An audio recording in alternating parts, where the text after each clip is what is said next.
Hi there, Sanmonani Molweni. Welcome to Fix Channel. If you're here, please subscribe before the end of the video. If returning, thank you for love and support. I appreciate you. Ogunye futhi sikulindele umpumelelo nesithembu sakhe umnaki wethu wakhe.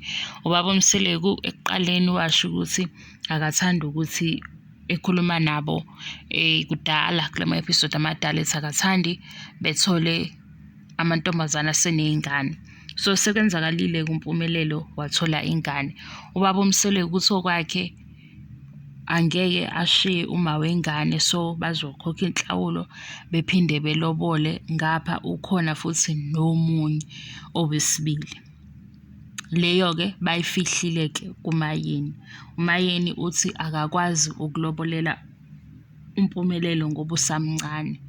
Uthi futhi uyasaba ukuthi uma wengane engaze ekhale kuye uma izinto zingasahambi kahle ngoba ubaba uMseleku esheshisa izinto. Njengoba-ke bashiye ku-season 5 ethi ubaba uMseleku bazokhokha ama-damages, waphinde wathi bazolobola, kodwa uMayeni leyo ubengayizwisisi kahle.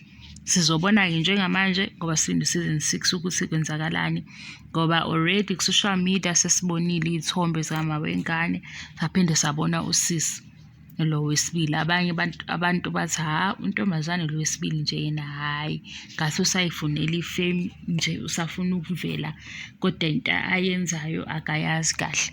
Konke-ke lokho kuyimbono yabantu. Sizobona uma ufika u-season 6 sebeyikhulumela nompumelelo esho ukuthi kwenzakalani, naye ubona ukuthi Sibindi uyabulala, Sibindi uyaphilisa.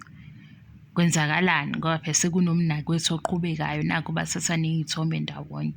Okwethu-ke ukulinda Thursday si-ready. Thank you so much for your love and support. Don't forget to subscribe if you haven't subscribed. I love you and appreciate you. Bye bye.